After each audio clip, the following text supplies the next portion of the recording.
Mental health professionals of Reddit. What is the saddest case of wow, this person really fucked up because of how they were treated during their childhood you have ever come across? One of my first cases, when I first started in the mental health field, and I'll never forget, I was providing therapy to a young girl who was pooping on herself after holding it in for as long as she could. Mom originally thought it was some kind of anxiety or fear of the toilet, but after a couple more sessions I found out that the girl was being sexually abused by her stepfather, and pooping felt like penetration to her, so in order to avoid that sensation she would hold it in as long as possible. It was heartbreaking to find that out, and a hell of an introduction to the field. I worked in corrections, and on Sundays there would be coffee with breakfast. One of my female inmates always vomited, and basically it turned out that as a teen her dad would rape her then buy her coffee to make himself feel less guilty about it. The sight or smell of coffee made her projectile vomit even a decade later. I had a client from a court program who said her dad used to inject her with drugs, and as a little kid used to pimp her out to his friends. This was all while she was single digits in age. She spent her life using varying substances and prostituting herself. So now that she's trying to get clean, she struggled even more with managing the emotions of her trauma. I worked as a counselor in that program for a year and heard many similar stories, but this one sticks out the most because of how hard it seemed like she was trying to turn things around. I worked at a psychiatric hospital for guys who had successfully argued not guilty for reasons of insanity pleas. One guy had murdered his neighbor after they had some kind of normal neighborly dispute. He told me, in detail, how he grew up on a farm and his dad would kill one of his dogs in front of him every time he acted out as a child. An individual whose mother threw acid on her, scars all over her body from it, and that was only the tip of the abuse iceberg this client had to deal with. I once had a patient that offered herself to be raped by her stepfather so he would not instead rape her little sister while her mother was passed out drunk in the sofa. I don't think I'll ever be able to forget this. I work with people with developmental disabilities. One dude was literally chained to a bed and sold as a sex slave as a child. He is totally mild-mannered, sweet, and chill, but if he feels nervous or threatened he hulks out. His group home had a vending machine in the basement, so the staff took him down there to get him a special snack that they didn't have in the kitchen.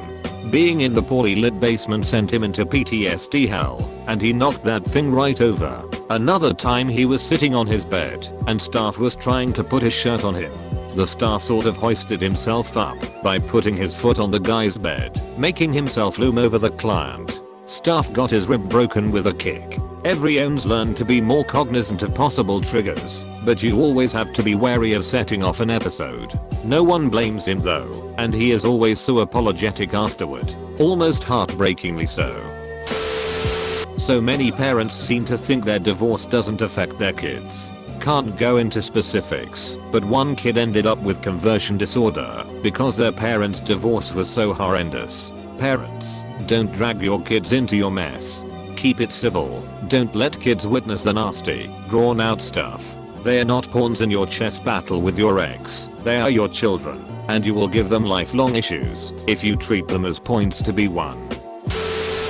Psychiatrist here. First year, just graduated medical school. Saw a case on the inpatient adolescent unit of a 14-year-old boy with suspected DMDD, disruptive mood dysregulation disorder.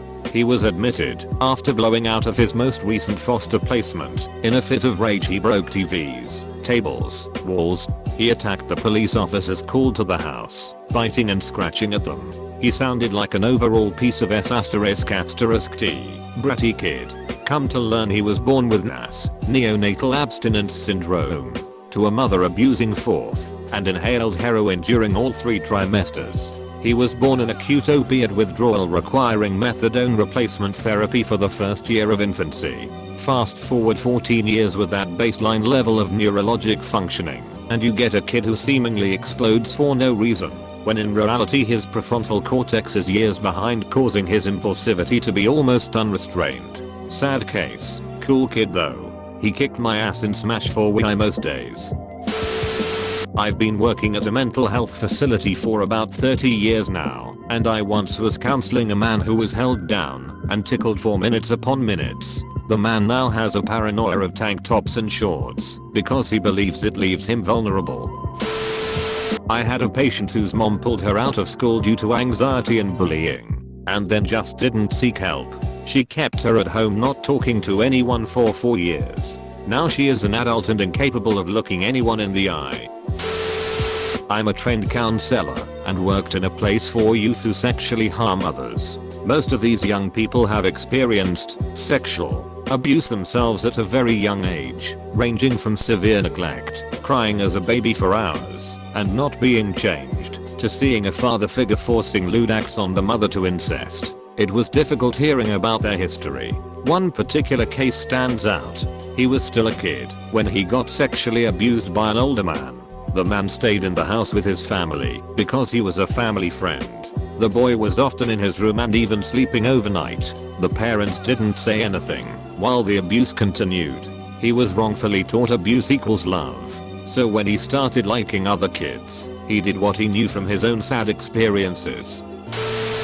I don't know the rest of the details, but there's a guy that was taken from his parents. One of the reasons cited was witnessed his parents ritually sacrifice a dog. He deserves all the disability checks that he gets. No child should see that ***T. I was punched in the face by a man who was beaten as a child.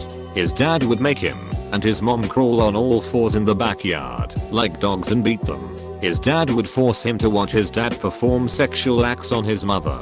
He and his mom would have to put their head in between their legs on car rides into town because his father didn't want to be seen with them. He was constantly trying to escape the group home he lived in because the trauma would replay in his head.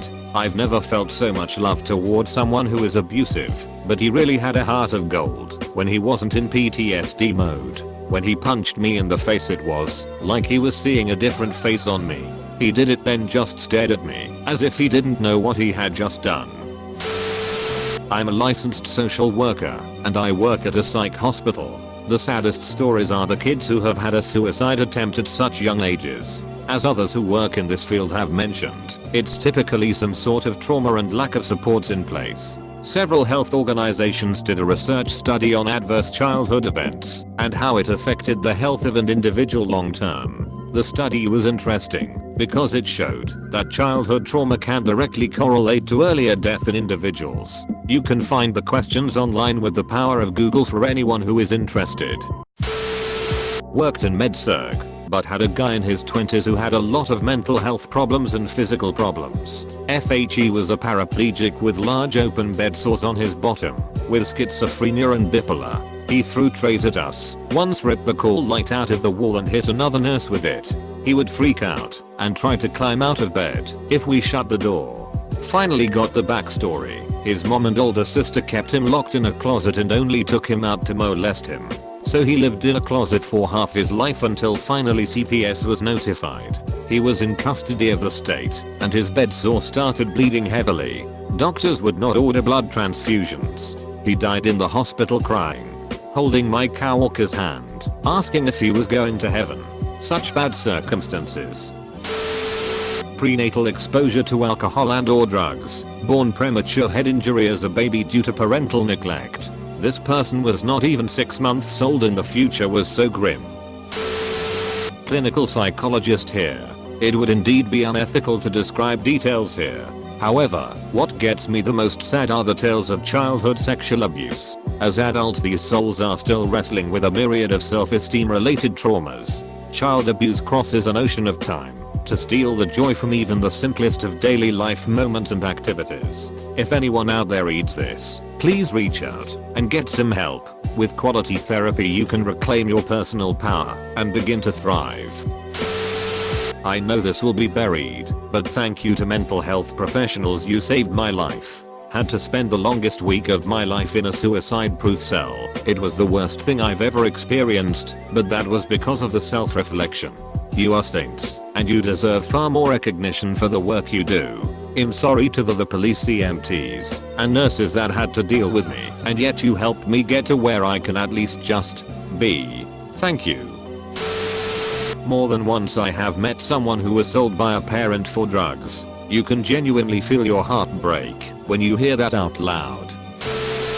A guy who was born with a smaller penis.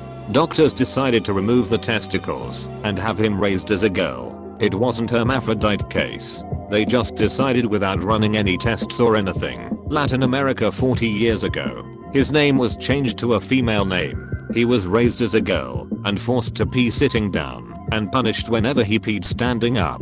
At 10 he was taken to an endocrinologist who didn't run any tests, just began female hormones treatment. In his adolescence he went through sex change surgeries. They made a vagina and inserted stuff to open up the space, always in front of medicine students. He had 3 marriages with men and all were horrible. He wanted to kill himself, so a friend of his took him to see the pastor of the church. The pastor spoke to him and told him God tells her the problem is that he is a man. He thought she was crazy and left, but the idea lingered. So he, still as a she, went to look for his original birth certificate in his country and found that he had been inscribed as a male with a male name and all, but 15 days later his name had been changed to a female name and all. He had grown up thinking he was a woman who needed all these treatments. So he got genetic testing and found out he is a male. No female organs whatsoever. So at 40 he decided to change back. Needed surgery to undo all that had been done. He had a lot of trouble dealing with his degrees and documents because everything was under his female identity. He became a pastor himself and married a woman. I didn't treat him. It was a forensic psychology evaluation. Make sure to like and subscribe for more daily content. Thanks for watching.